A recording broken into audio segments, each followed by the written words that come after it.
Waalaikumsalam warahmatullahi wabarakatuh. Selamat pagi dan salam sejahtera bagi kita semua. Pada hari ini, Jumat 13 Februari 2023, sidang perkara pidana nomor 798 garing pidana pembunuhan berencana garing Pengadilan Negeri Jakarta Selatan akan dilaksanakan hari ini.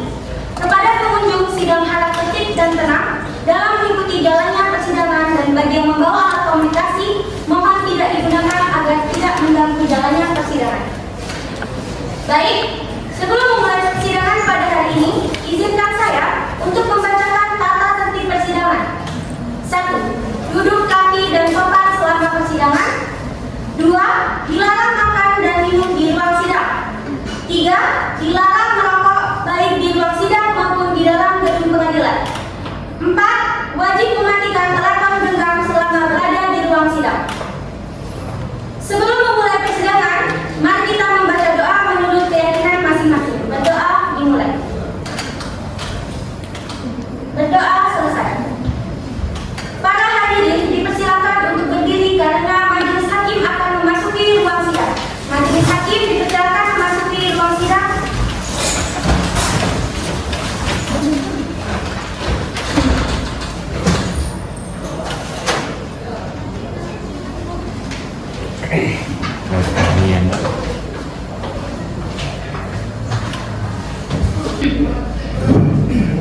Silakan duduk kembali.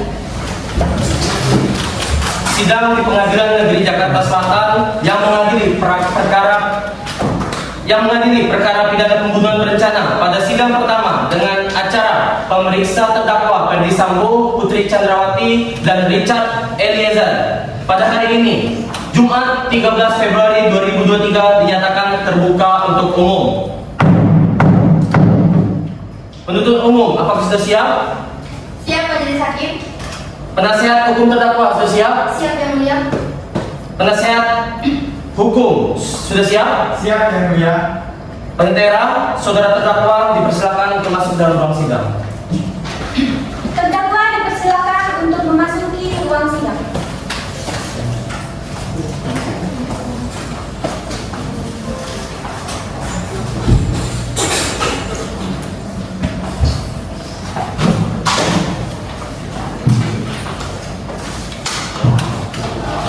Silakan duduk di tempat masing-masing.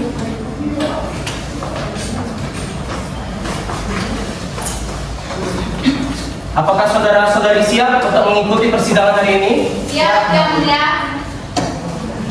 Nama Ferdi Sambo, umur 51 tahun, tempat tanggal lahir Kabupaten Barung 9 Februari 1973, jenis kelamin laki-laki, alamat Komplek Polri Buspas Jatigui Selatan, pekerjaan Irjen Kepolisian. Nama Putri Chandrawati, umur 51 tahun, tempat tanggal lahir Malang 2 November 1973, jenis kelamin perempuan, alamat Komplek Polri Buspas Jatigui Selatan, pekerjaan ibu rumah tangga. Nama Richard Eliezer, umur 26 tahun, tempat tanggal lahir Manado 14 Mei 1998, jenis kelamin laki-laki, alamat Manado Sulawesi Utara, pekerjaan anggota Polri. Dalam kasus ini apakah saudara didampingi oleh pengacara? Ya, yang mulia, saya didampingi oleh pengacara saya. Penasihat hukum, apakah terdakwa membawa surat kuasa dan surat izin pengacara? Ada majelis hukum. Tunjukkan.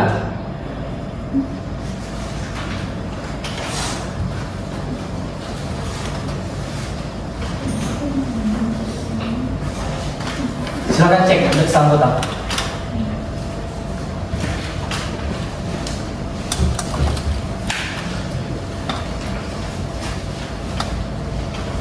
Yang mulia hakim, izinkan saya untuk memeriksanya.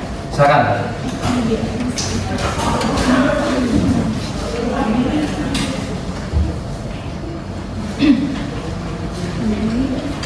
Selanjutnya, majelis hakim memerintah penuntut umum untuk membacakan dakwaannya. Penuntut umum sudah siap dengan dakwaan saudara? Sudah, majelis hakim.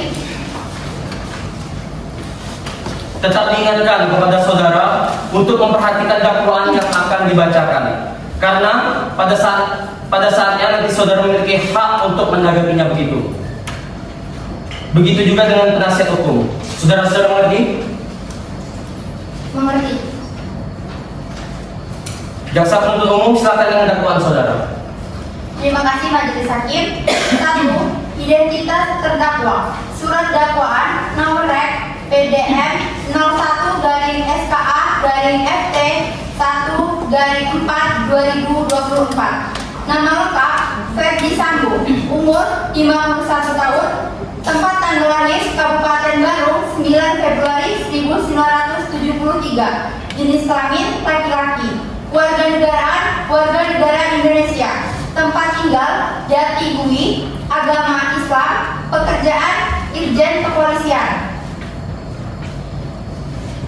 Nama lengkap Putri Chandrawati, umur 51 tahun, tempat tanggal lahir Malang 2 November 1973, jenis kelamin perempuan, warga negara Indonesia, tempat tinggal Jatigui, agama Islam, pekerjaan ibu rumah tangga.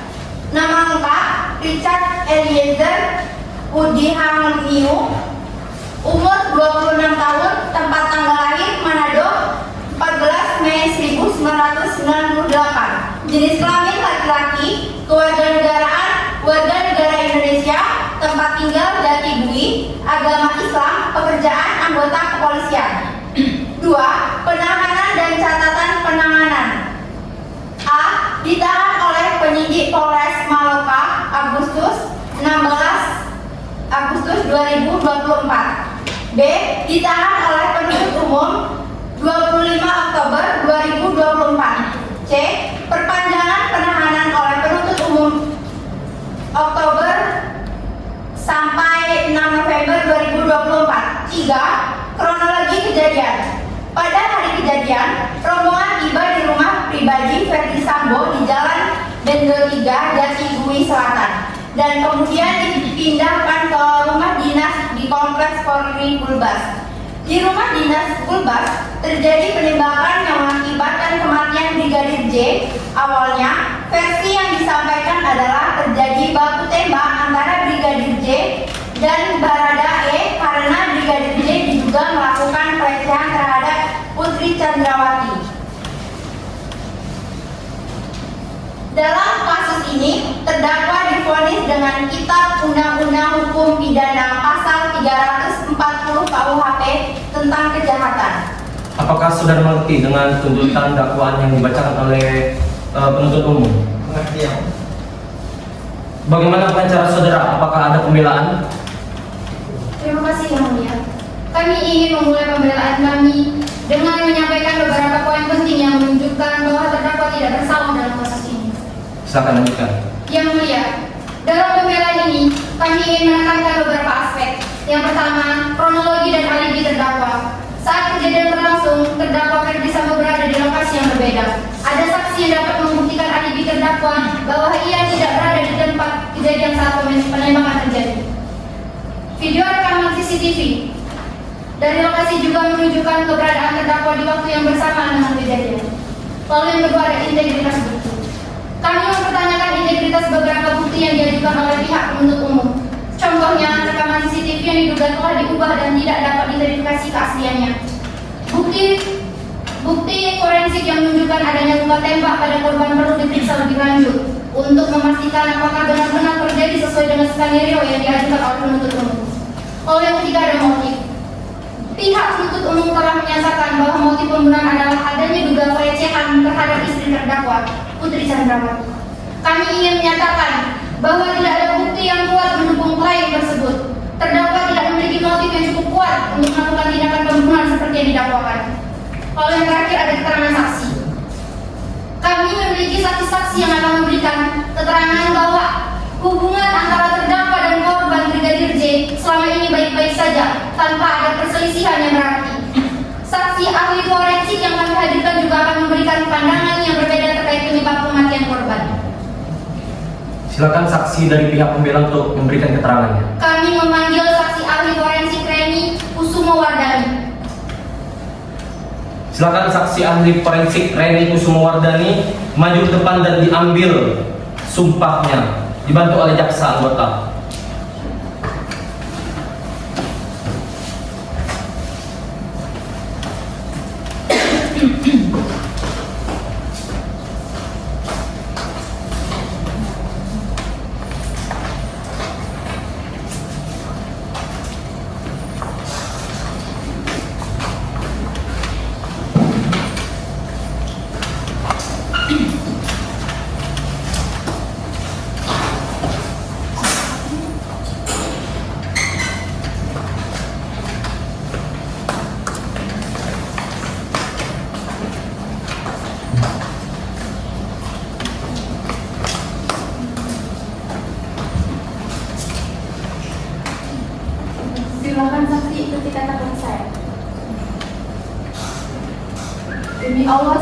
bersumpah Demi Allah saya bersumpah akan memberikan keterangan yang sebenar-benarnya, akan memberikan keterangan yang sebenar-benarnya, tidak lain dari yang sebenarnya. tidak lain dari yang sebenarnya. Oke, saksi silakan.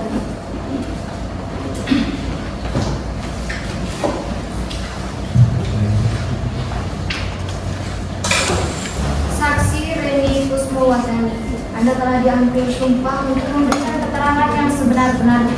Silakan pihak pembela untuk memulai pemeriksaan. Reni Kusmowardani, berdasarkan hasil pemeriksaan Anda, apa yang bisa Anda sampaikan tentang penyebab kematian korban? Baik, berdasarkan hasil otopsi yang saya lakukan, ada beberapa kejanggalan dalam temuan awal. Luka tembak pada tubuh korban menunjukkan pola yang tidak konsisten dengan skenario baku tembak yang disampaikan. Dan ini menunjukkan bahwa ada kemungkinan skenario lain yang belum terungkap. Apakah ada bukti lain yang mendukung bahwa terdakwa tidak terlibat dalam pembunuhan ini? Ya, benar. Ada beberapa bukti yang menunjukkan bahwa waktu kematian korban tidak sesuai dengan waktu yang diduga oleh penuntut umum. Ini memberikan indikasi bahwa ada kemungkinan lain yang harus diperiksa lebih lanjut. Apakah ada pertanyaan dari pihak penuntut umum? Tidak, ya mulia. Saksi silakan kembali ke tempat.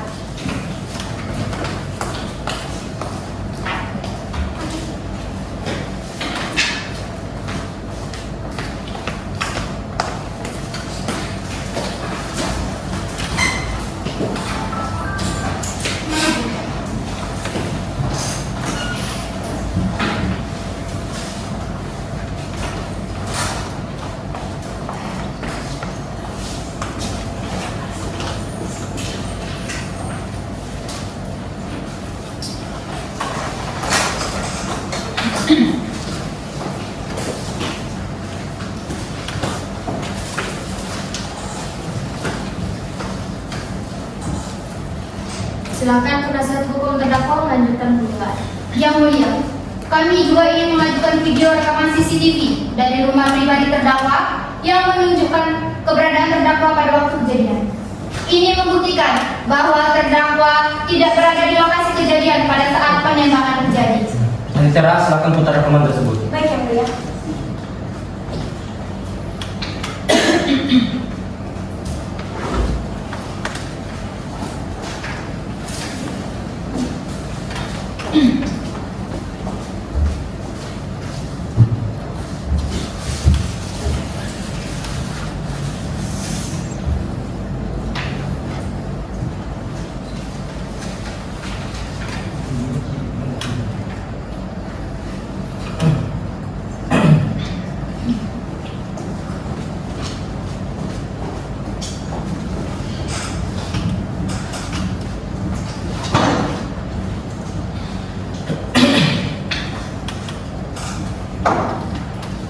Terima kasih yang mulia.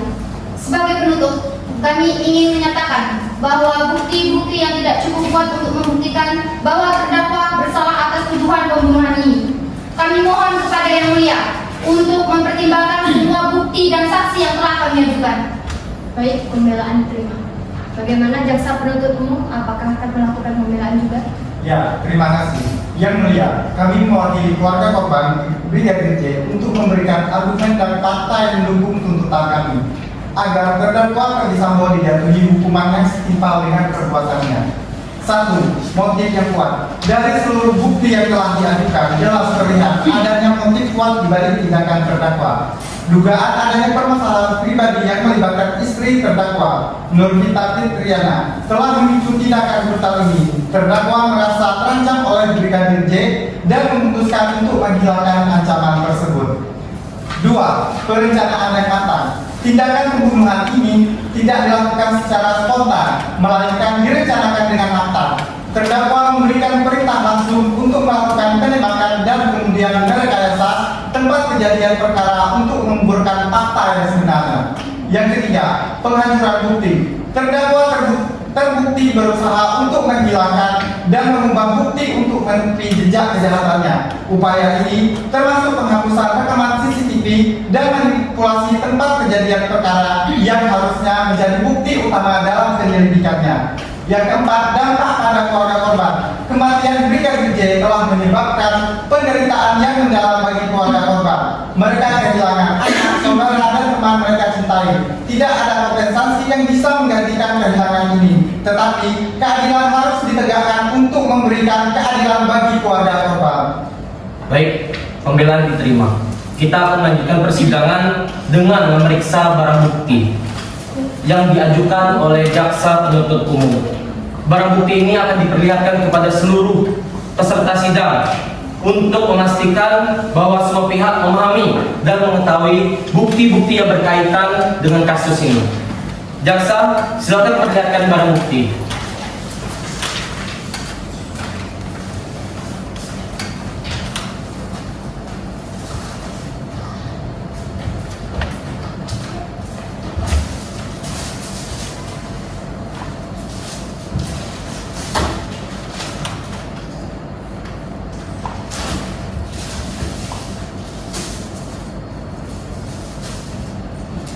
Terima kasih Yang Mulia.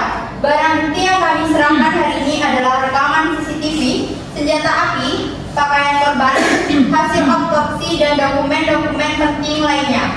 Barang bukti ini diduga memiliki keterlibatan langsung dengan kejadian yang menjadi pokok perkara. Baik, barang bukti ini saya nyatakan sah untuk diperlihatkan kepada seluruh pihak. Silakan jaksa menunjukkan barang bukti ini kepada terdakwa dan penasihat hukumnya agar mereka dapat melihatnya dengan jelas.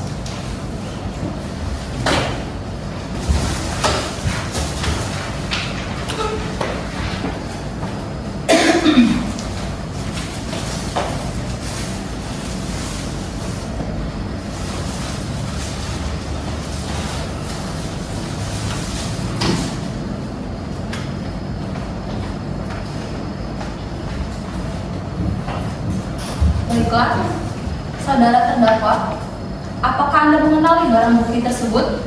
Tidak, Yang Mulia. Yang Mulia, saya hanya mengenali barang bukti baju sebagai pakaian yang digunakan oleh korban waktu kejadian. Baik, apakah penasihat hakim keberatan atau ada tanggapan lain mengenai barang bukti tersebut? Tidak, kami tidak memiliki keberatan terhadap barang bukti ini. Namun, kami akan menjelaskan setelah pembelaan dari penasihat hukum korban. Baik, tolong jaksa mengambil kembali barang bukti tersebut untuk disimpan. Baik, Yang Mulia.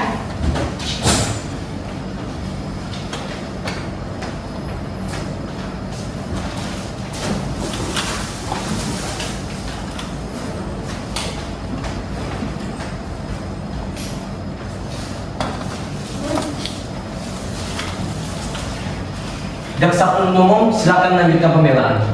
Pertanyaan selanjutnya, apakah jaksa penuntut umum memiliki barang bukti yang lebih konkret untuk menguatkan pembelaan saudara? Ada, Yang Mulia. Sebuah CCTV nyata yang dapat dipulihkan karena sudah dihapus oleh oknum yang belum diketahui identitasnya. Tunjukkan.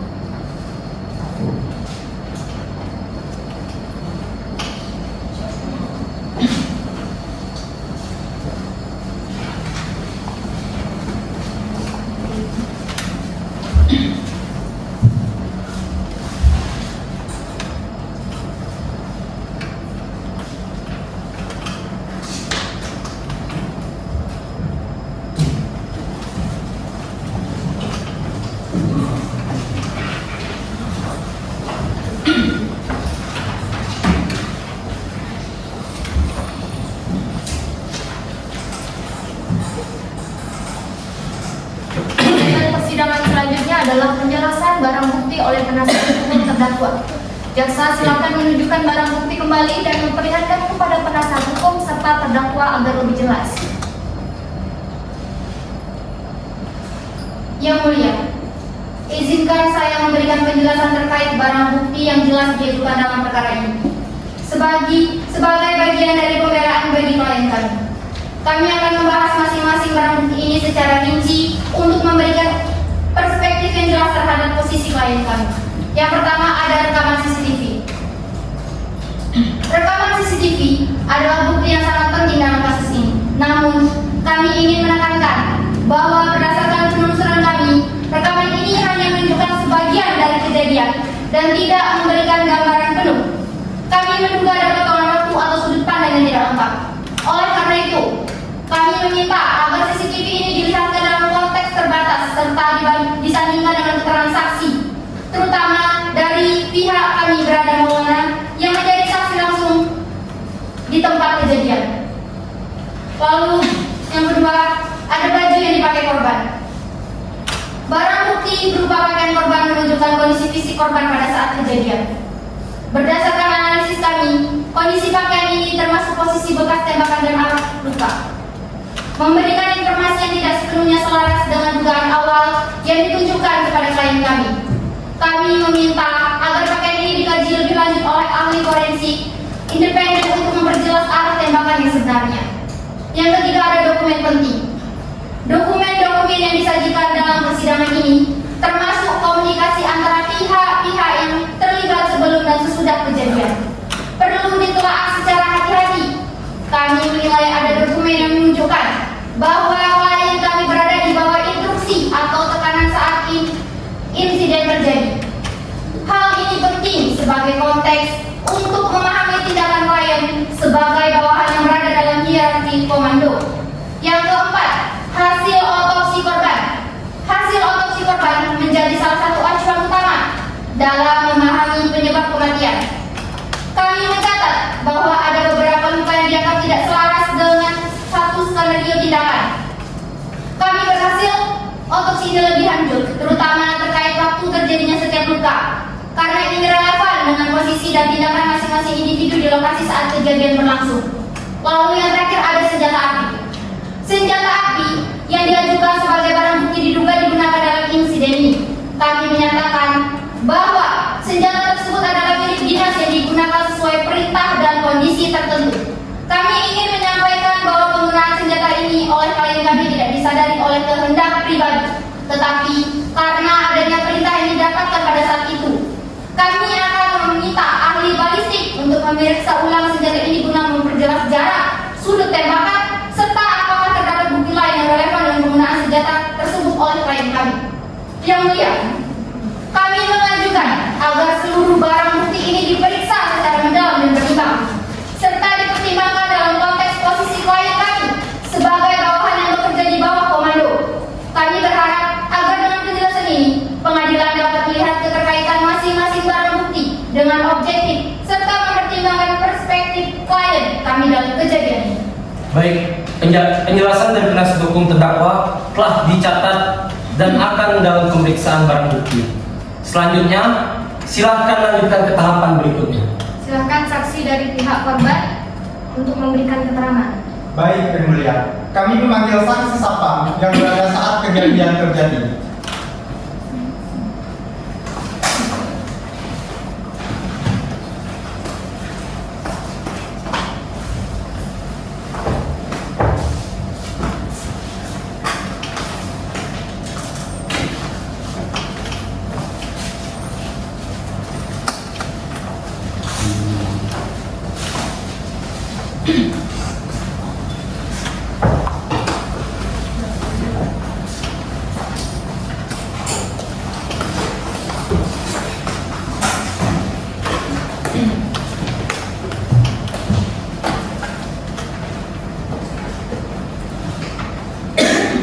Silakan ikuti kata-kata saya.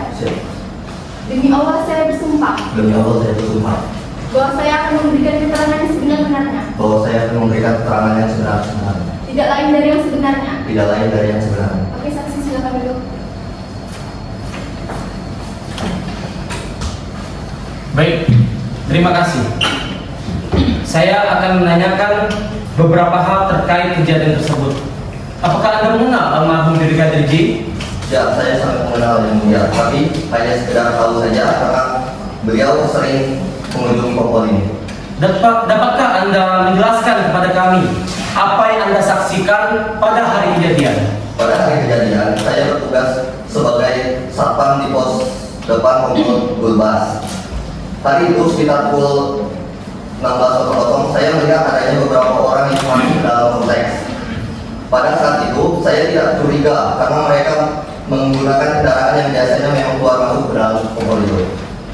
Pada saat malam hari saya mendengar suara-suara yang cukup keras dari arah salah satu rumah di kompleks tersebut, yaitu rumah dinas Verdi Sambo. Saya tidak langsung mendatangi tempat tersebut karena berpikir itu hanya keributan biasa. Namun semakin lama suara yang saya dengar semakin keras, termasuk suara yang terdengar seperti gunung begitu. Setelah beberapa waktu, situasi tampak lebih tenang. Namun kemudian saya melihat beberapa orang keluar dari rumah tersebut dengan terburu-buru. Saya merasa ada yang gagal karena ekspresi mereka tampak panik. Sesudah itu, saya segera menghubungi atasan saya untuk melaporkan kejadian ini. Tetapi saya tidak diizinkan mendekati lokasi sebelum pihak berwenang tersebut datang. Ketika polisi tiba di lokasi, saya memberikan keterangan mengenai kejadian yang saya lihat dan dengar pada malam itu. Setelah itu, polisi mengambil alih dan melakukan olah TKP. Saya memberikan keterangan ini sesuai dengan apa yang saya lihat dan dengar pada malam itu. Semua keterangan ini saya sampaikan secara jujur di hadapan yang mulia. Baik, pembelaan diterima.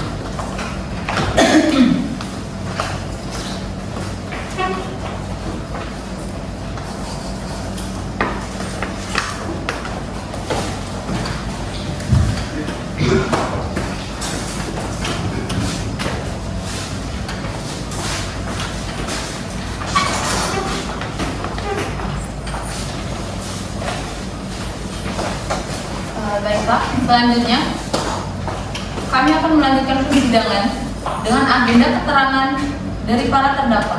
Kami akan memulai dengan mendengarkan saksi dari terdakwa Richard Eliezer.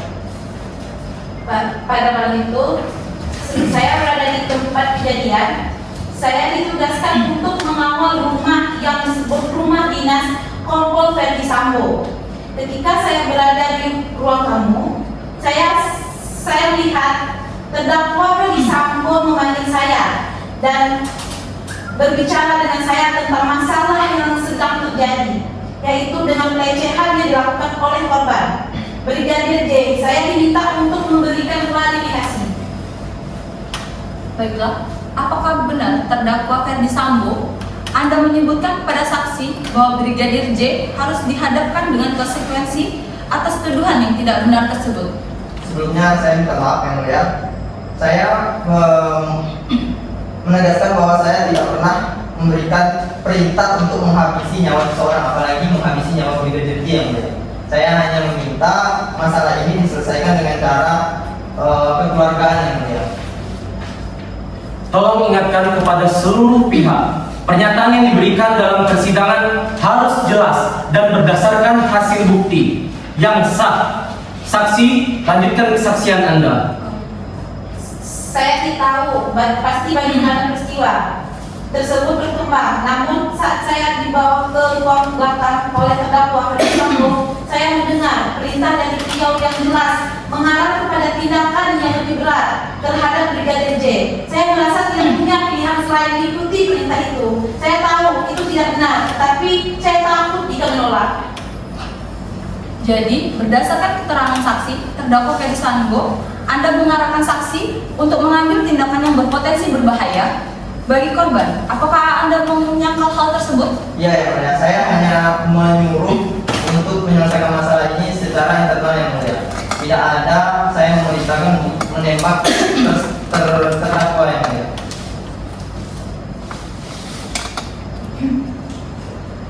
Barada Maulana,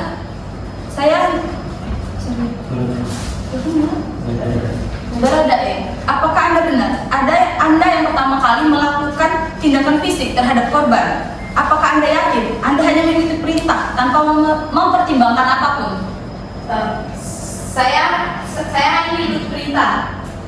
Saya takut jika saya menolak. Saya bisa mendapatkan masalah jika tidak tahu harus bagaimana. Yang mulia, saya tidak ingin terlibat dalam sesuatu yang telah buruk ini. Jadi Anda mengatakan bahwa Anda tidak tahu apa yang Anda lakukan tersebut, hanya mengikuti perintah tanpa memikirkan akibatnya. Iya, yang mulia. Izin yang mulia, saya tidak pernah memerintahkan Baradae untuk membunuh ataupun memakai cara kekerasan yang mulia. Saya hanya ingin, seperti tadi yang mulia, saya ingin mendiskusikan masalah ini dengan cara yang lebih kekeluargaan yang mulia.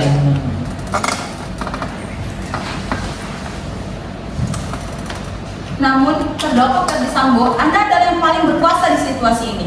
Anda adalah atasan.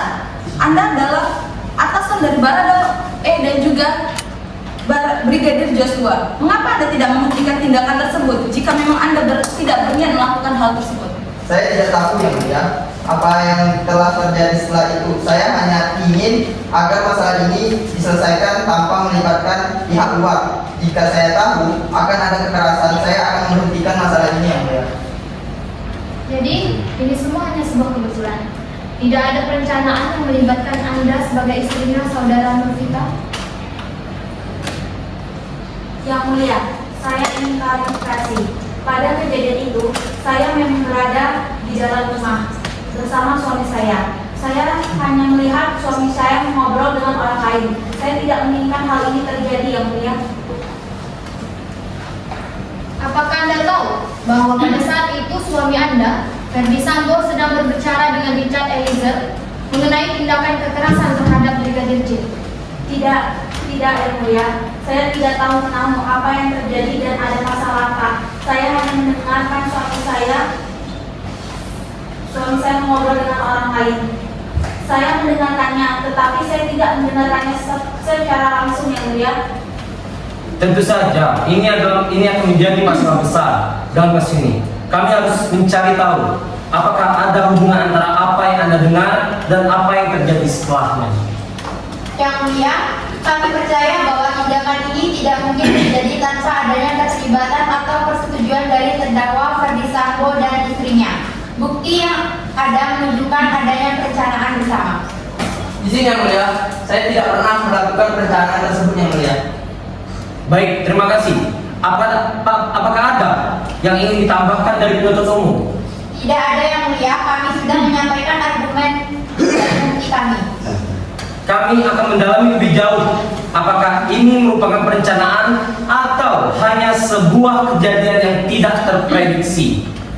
Setelah memulai rangkaian persidangan yang panjang dan mendengarkan semua keterangan saksi, ahli, serta mempertimbangkan semua bukti yang diajukan baik oleh penuntut umum maupun kuasa hukum terdakwa, majelis hakim telah mencapai suatu keputusan.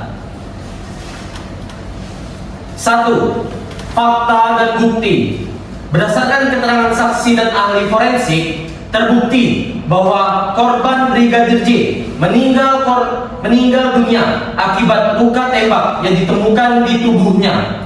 Bukti rekaman CCTV, hasil autopsi, dan keterangan saksi menunjukkan adanya keterlibatan terdakwa peristiwa tersebut. 2. Motif.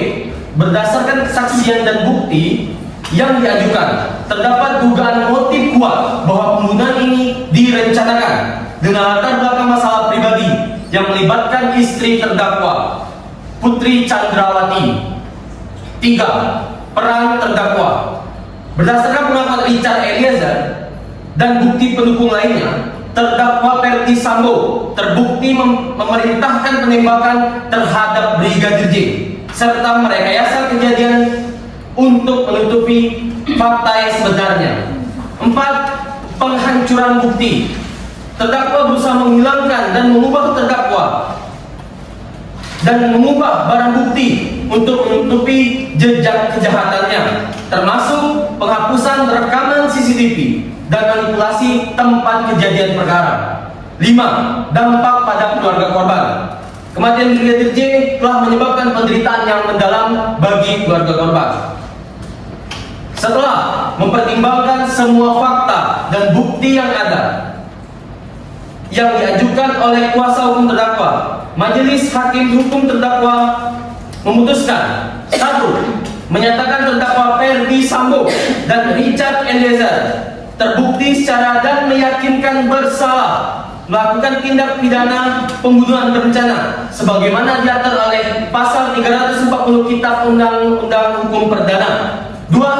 Menjatuhkan hukum pidana penjara seumur hidup bagi terdakwa Ferdi Sambo serta hukuman pidana penjara 15 tahun kepada Richard Eliezer. Selanjutnya pembacaan keputusan dan vonis untuk terdakwa oleh hakim. Dengan ini dinyatakan bahwa terdakwa Ferdi Sambo dinyatakan sah dengan pidana penjara seumur hidup dan terdakwa Richard Eliezer dinyatakan sah dengan pidana 15 tahun penjara.